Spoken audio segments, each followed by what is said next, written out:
Hi అండి. Hi, good evening. మీ పేరు? నాయుడు అండి. Naidu. LB Naidu. LB Naidu. Okay.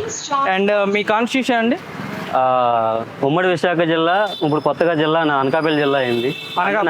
Anakapalli జిల్లాలో Narsipatnam. Narsipatnam. Yes. Okay. And మీ కాన్స్టిట్యూషన్ క్యాండిడేట్స్ ఎవరు? MLA, MP? ఎమ్మెల్యే వచ్చేసరికి ఏంటంటే పెట్ల ఉమాశంకర్ గణేష్ వైఎస్ఆర్సీపీ కింద కంటెస్ట్ చేస్తున్నారు. లాస్ట్ ఎమ్మెల్యే కూడా ఆయనే. అక్కడ ఇంకొక ఎమ్మెల్యే టీడీపీ నుంచి వచ్చేసరికి చింతకాల అయ్యన్ పోతుడు గారు, గత 6 times గెలిచిన క్యాండిడేట్. మీ కాన్స్టిట్యూషన్లో లాస్ట్ టైం వైఎస్ఆర్సీపీ కాబట్టి ఈసారి ఏమైనా మారే ఛాన్స్ ఉందా, లేకపోతే ఎవరు వస్తారు అనుకుంటున్నారు? హోరాహోరీగా అయితే జరుగుతుంది. నెక్ టు నెక్లో ఒక 3000 అంటే 1800 నుంచి 3000 మెజారిటీతో వైఎస్ఆర్సీపీ గెలవచ్చు అనుకుంటున్నాను. అండ్ ఇప్పుడు ఎగ్జిట్ పోల్స్ వచ్చాయి కదండి. సో ఎగ్జిట్ పోల్స్లో ఒక్కొక్క పోల్ ఒక్కొక్క రకంగా ఉంది. సో దాని గురించి మీ ఒపీనియన్ ఏంటి? అంటే కొన్ని లోకల్ ఎగ్జిట్ పోల్స్ కూడా చాలా ఉన్నాయి. అంటే కొంత ఫేవరబుల్గా ఉండేలాగా ఇటువైపు పెట్టుకున్నారు, అటువైపు పెట్టుకున్నారు. అలాగే నేషనల్ వైజ్గా కూడా కొన్ని వచ్చినాయి. సో దాంట్లో హోరాహోరీగానే వస్తున్నాయి. సో ఎప్పటి నుంచో క్రెడిబిలిటీ ఉన్నటువంటి ఆరామస్తుంది ఇప్పటివరకు తప్పలేదు, ఒక 16-18 years నుంచి కూడా. సో మేము దాన్ని ఎక్కువగా నమ్ముతున్నాం ఇంతకుముందు కూడా. సో ఇప్పుడు వాళ్ళు కూడా 94 నుంచి 108 ఇచ్చారు. సో అదే ఫిగర్స్ మేము 120 అనుకుంటున్నాం. చూద్దాం మరి ఏమవుతుంది అనేది. 4వ తారీఖు రిజల్ట్ రోజు వస్తుంది. Okay. And last time YSRCP వచ్చారు. సో మీ ఏరియాలో ఎక్కడైనా డెవలప్మెంట్ మీరు చూసి చెప్పగలరా? అంటే నాకు ఊహ తెలిసి ఇప్పటి వరకు, నా వయసు ఇప్పుడు 30 years అవుతుంది. ఓకే. మేము ఉన్న దాంట్లో నాకు ఊహ తెలిసి ఒక 15 సంవత్సరాల నుంచి అయితే కొంచెం అవగాహన ఉంది. అప్పటి నుంచి ఇప్పుడు చూసుకుంటే కనుక గత గవర్నమెంట్లో ఉన్న వాళ్ళు కూడా చేశారు, చేయలేదని అయితే చెప్పను. కానీ గ్రామ స్వరాజ్యం అనే ఏదైతే గాంధీ గారి నినాదం అంటే ప్రతి ఒక్క పొలిటికల్ లీడర్ మాట్లాడుతూ ఉంటారు కదా, అదైతే జరగలేదు. ఇప్పుడు జరుగుతుంది, ఇప్పుడు కనిపిస్తుంది. సచివాలయాల దగ్గర నుంచి హాస్పిటల్స్ కానీ, స్కూల్స్ మారడం కానీ. సో దాంతోపాటు ఏంటంటే కనుక వెటనరీ హాస్పిటల్స్ కూడా తీసుకొచ్చి దాన్ని డెవలప్ చేయడం. అండ్ వెటనరీకి సిబ్బందే ఉండేవారు కదా, ఒకటే ఉండేవాడు. అది కూడా వారానికి 1 లేక 2 రోజులు వచ్చేవాళ్ళు, అది 3 hours ఉండేవాళ్ళు. అలాంటిది ఈరోజు డాక్టర్ అనేది ఒకవేళ ఎమర్జెన్సీ వేరే దగ్గరికి వెళ్ళినప్పటికీ కూడా స్టాఫ్ 4 members ఉంటున్నారు. సో చాలా కేర్ తీసుకుంటున్నారు. మాది major panchayat, agency Lakshmipuram. So Golugonda మండలంలో మేజర్ పంచాయతీ మాదే. ఓకే. అండ్ స్టేట్ లెవెల్లో డెవలప్మెంట్స్ జరుగుతున్నాయి. ఎందుకంటే ఈ 5 ఏళ్లలో, అంటే గత 5 ఏళ్లతో పోలిస్తే కనుక 5 ఏళ్ళలో అయితే జరుగుతుందని నేను భావిస్తున్నాను.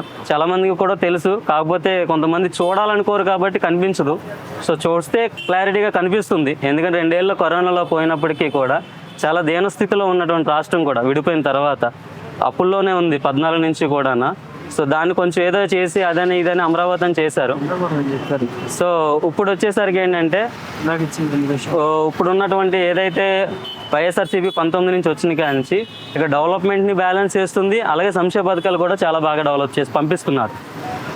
ఓకే. అండ్ మీ ఏరియాలో అండ్ ఎన్డీఏ వల్ల, ఎన్డీఏ అంటే Pawan Kalyan, BJP plus Telugu Desam party, ఈ కూటమి వల్ల ఏదైనా పొలిటికల్ ఇంపాక్ట్ ఏమైనా ఉందా? ఉంది కాబట్టి 3000 నెక్కలో గెలవచ్చు అంటున్నా. లేకపోతే 20,000 మెజార్టీ చెప్పుండే వాళ్ళం మేము కూడా. ఓకే. సో ఎఫెక్ట్ అయితే ఉంది.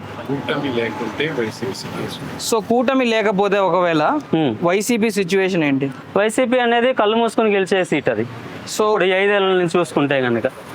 సో ఎలా చెప్పగలరు? అంటే టీడీపీ ఉన్నా ఒకటే, లేకపోయినా అట్లా అన్నా. టీడీపీ చాలా ఫైట్ ఇస్తుంది.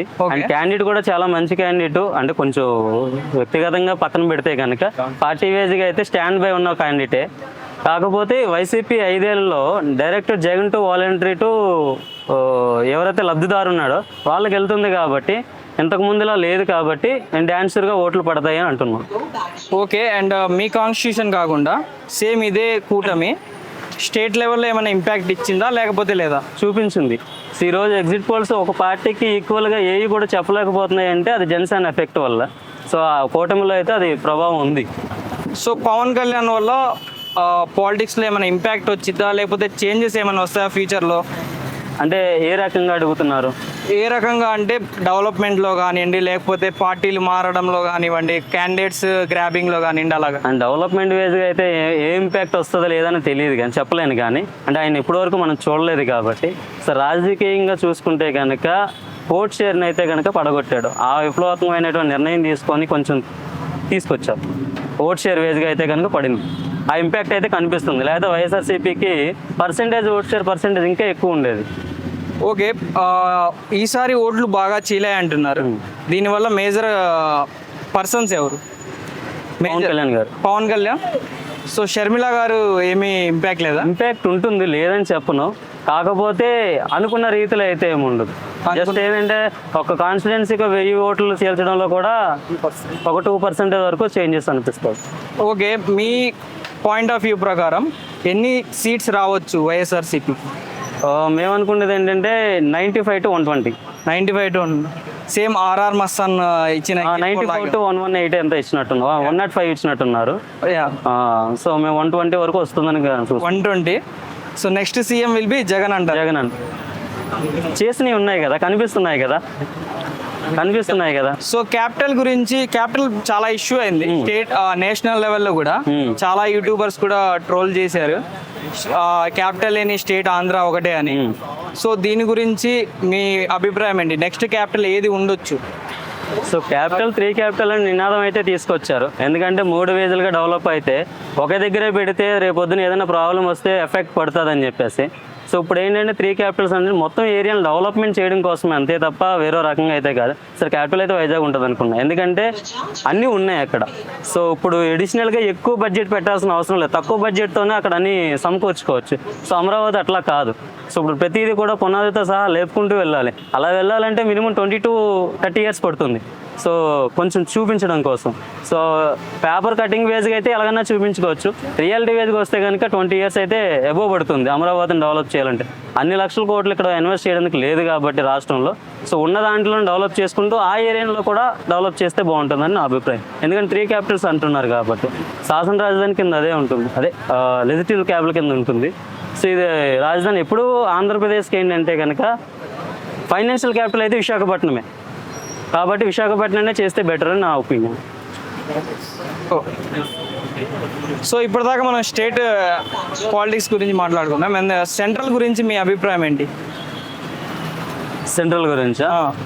సెంట్రల్ అంటే ఇప్పుడు ఏంటంటే ఇప్పుడు అది కూడా హోరాహోరీగా వస్తుంది అంటున్నారు. అండ్ గత 10 ఏళ్ళ నుంచి కూడా కాంగ్రెస్ హయాంలో లేదు, ఇప్పుడు మోడీ గారే ఉన్నారు. సో మోడీ గారు అనేది గుడ్ డిసిషన్ తీసుకుంటున్నారు. కొన్ని ఆటలు ఏంటంటే వన్ సైడ్ వెళ్ళిపోవడం వల్ల కొంచెం మైనస్ కూడా ఉన్నాయి. ఓకే, నేనేమనుకుంటున్నానంటే కాంగ్రెస్ అంటూ వస్తే ఒకరి చేతిలో ఉండదు అది. So number of members suggestion తీసుకొని మళ్ళీ వాళ్ళు ఒప్పుకుంటారో ఒప్పుకోరా అన్నటువంటి దాంట్లోకి వెళ్ళిపోతుంది. మోడీ గారు అంటే వన్ సైడ్ కాబట్టి నెక్స్ట్ మోడీ గారు వస్తారు అనుకుంటున్నాను. సో ఆమ్ ఆద్మీ పార్టీ వాళ్ళు చెప్పిన దాని ప్రకారం మోడీ గారు 1.5 సంవత్సరంలో రిటైర్డ్ అవ్వాలి. ఓకే, సో బీజేపీ పాలసీ ప్రకారం సో అవుతారంటారా? ఈ 5 years కూడా కంటిన్యూ చేసేస్తారేమో అనేది నా అభిప్రాయం. 5 years కూడా కంటిన్యూ చేస్తారనుకుంటున్నాను. ఒకవేళ వస్తే కనుక 5 years కంటిన్యూ అయితే చేస్తారు. కానీ ఇంతకుముందు మీద సీట్లు తగ్గుతాయి, ఎన్డీఏ కూటమితో ఫామ్ చేస్తారు. అంటే బీజేపీ కంగా సీట్లు తగ్గుతాయి, ఎన్డీఏతో ఫామ్ చేస్తారు సెంట్రల్లో అనుకుంటున్నాను. సెంట్రల్లో. అండ్ ఇప్పుడు రాహుల్ గాంధీ ఎందుకు వద్దనుకుంటున్నారు? రాహుల్ గాంధీ మీద మంచి ఇంప్రెషనే ఉంది. ఒకప్పటికి ఇప్పటికి చాలా చేంజెస్ ఉన్నాయి. కాకపోతే ఏంటంటే కాంగ్రెస్ ఒంటరిగా వెళ్ళి చేసేంత ఇది లేదు. దాంతోపాటు వెనకాల ఉన్న వాళ్ళు కూడా చాలామంది ఏంటంటే డిఫరెంట్ మైండ్ సెట్స్తో ఉన్నవాళ్ళు. సో దేశాన్ని ముందుకు నడిపించాలంటే ఇప్పుడు దేశంలో కూడా చాలా అప్పులు ఉన్నాయి. సో నార్మల్గా అయితే ఏం లేదు. కాబట్టి ఇప్పుడు దేశాన్ని కూడా నడిపించాలంటే ఒక స్టాండ్ బై ఉన్న వాళ్ళు వెళ్తేనే బెటర్ అని నేను అనుకుంటున్నాను. అండ్ మనం ప్రతిసారి చూస్తే ఒక ట్రెండ్ నడిచింది, ప్రతి 10 సంవత్సరాల తర్వాత గవర్నమెంట్ మారిపోయింది. ఓకే, అంటే ఇప్పుడు తెలంగాణలో చూసుకున్నా సరే, అంతకుముందు ఆంధ్రాలో చూసుకున్నా సరే, అంతకుముందు కాంగ్రెస్ నేషనల్, అవును, అలా ఏమైనా రిపీట్ అయ్యే ఛాన్సెస్ ఏమైనా ఉన్నాయా? ఈసారి కనిపించం అనుకుంటున్నాను. నెక్స్ట్ 5 years తర్వాత అయితే కన్ఫర్మ్గా కాంగ్రెస్ వన్ సైడ్కి వెళ్తుంది. ఆ స్థాయి అయితే వస్తుంది. ఓకే, అంటే మంచి క్యాడర్ అయితే ఉంది, లీడర్లో సమన్వయం లేకపోవడం వల్లే ఫెయిల్ అవుతుందని నేను అనుకుంటున్నాను.